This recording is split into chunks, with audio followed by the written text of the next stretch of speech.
Did you know that 80% of free VPNs could be tracking you and over half might sell your data? The thing you're using to protect your privacy might actually be the biggest threat to it. Yeah, not great. Look, I get it. You want privacy protection without dropping cash on a subscription. And who doesn't, right? I mean, I want to save money on my subscription as well. But there's no such thing as a free lunch. And VPNs are no exceptions. Think about it. I mean, these companies need money to operate. They need to invest in infrastructure, maintain servers, and stay updated. So if you're not paying for it, how are they keeping the lights on? And my favorite saying is, if you're not paying for the product, you are the product. And spoiler alert, they're turning you into their product. Surprise! So keeping tabs on everything you do and selling the data to the highest bidder. All right, let's take a peek behind the curtain and see what happens when you trust a free VPN, well, to keep you safe online in the first place. Well, to start, let me show you exactly what a free VPN can see. First, I'll turn to my computer and I connect to a service that I don't recommend. So it's called VPN. All right, now I'm connected, as you can see. I'll open Wireshark to see what's actually happening with my traffic. And if you look around, if you're poking around Wireshark, it's pretty shocking. Check it out. The VPN is constantly sending requests, basically all over the place, right? Amazon, Airbnb, even Chanel, right? What's happening there, right? Even worse, Ola is constantly sending packets to its telemetry servers, as you can see here. And obviously, the data is encrypted, so I can't tell you exactly what it's sending, but honestly, it can't be that good. Ola is just one of many. Free VPNs like this essentially turn your device into an ad machine, right? It's the exact opposite of what you want from a VPN, not to mention whatever else they might be using this data for. And I'll be damned, it doesn't stop there though. Even if free VPNs like Ola respected your privacy, they also fail at keeping you safe. Let me show you what I mean. Let's head back to the Wireshark log we saw earlier right here. Huh? See this packet? This one? Well, if I hop inside it, you'll see right here that the server name for Google Calendar is right here for anyone to see.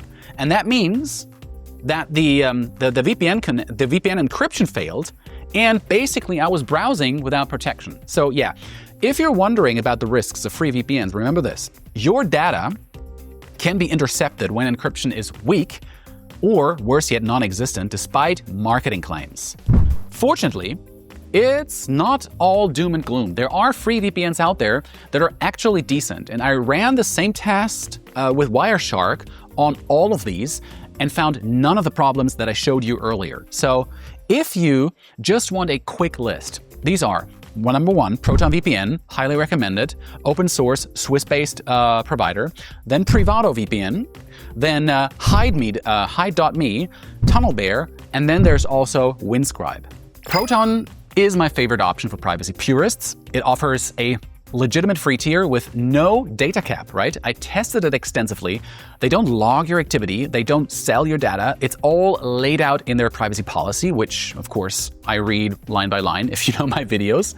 And then I check their independent audits. Everything with ProtonVPN checks out, right? Downside, well, you're limited to 5 server locations on the free plan. Netherlands, USA, Romania, Japan, and Poland. So if you need access a specific streaming library, right? You have to get a little bit creative because it is a bit restricted. Now, let me break down the others because they each have their sweet spots. PrivadoVPN is pretty solid if you want something simple that just works out of the box. You get 10 gigabytes of high-speed data per month, which resets every 30 days, but you can still use the VPN after the initial 10 gigs. It's just going to be very, very, very slow.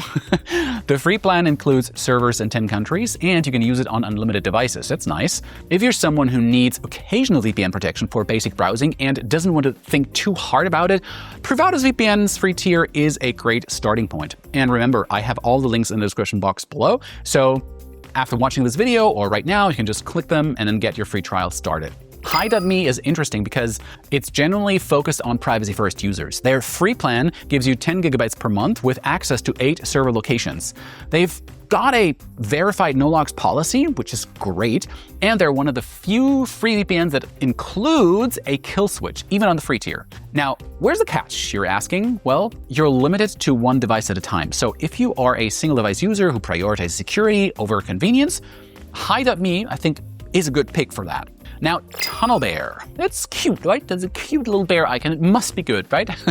Okay, this is the one I'd recommend if you're completely, I would say, beginner and new to VPNs. The interface is really dead simple, like literally just a map with a cute bear that tunnels into different countries, right? Super simple. The free plan gives you 2 gigabytes per month, which isn't much, to be honest, right? It's maybe one show of a TV show that you're watching, one episode of a TV show, right? And that's, only a few hours of browsing tops.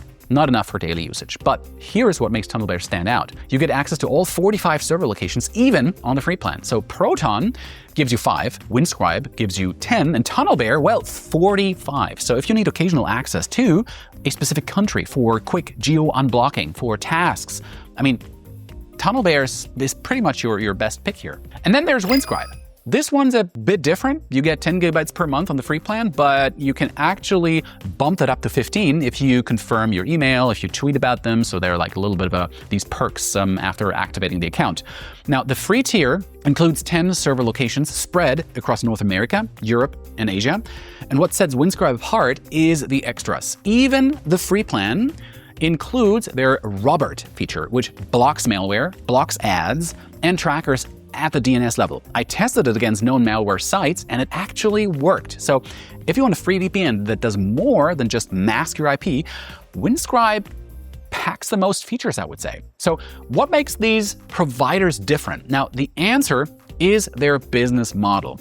They use a freemium approach, which means they give you limited free access to a service that actually works. And their hope, obviously, is that you'll upgrade to one of their paid tiers once you gain they gain your trust and you get frustrated enough by the lack of servers and advanced features. That's pretty common practice, this freemium model in the online world. And when I used ProtonVPN's free plan, I got 5 server locations. I got medium speeds, I think good enough for basic browsing, but not super great for streaming or torrenting. And that's the point, right? They want you to see and realize the value and then pay for the full experience. And did you know, by the way, that our newsletter works not in the same way because you get all of it for free without the caveats. We send a ton of valuable content straight to your inbox for free. And if you like the newsletter, you can obviously reply to us, ask questions, and I'll be more than happy to reply.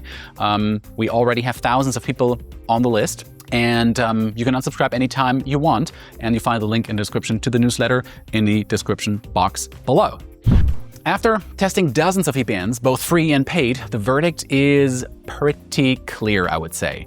Many free VPNs come with too many compromises, especially in the security realm, right? You get slow speeds, you get data caps, security risks, and questionable privacy practices. And some, like Proton or Privado, can cover the basics, but you'll run into limits sooner or later. With paid VPNs, well, obviously you get faster speeds and a wider selection of servers. You won't have to wonder about their security standards, plus you'll get custom support when things break, right? And yes, I mean, some free VPNs will keep your data safe, but many will not. Is the risk really worth saving a few bucks per month? You get what you pay for.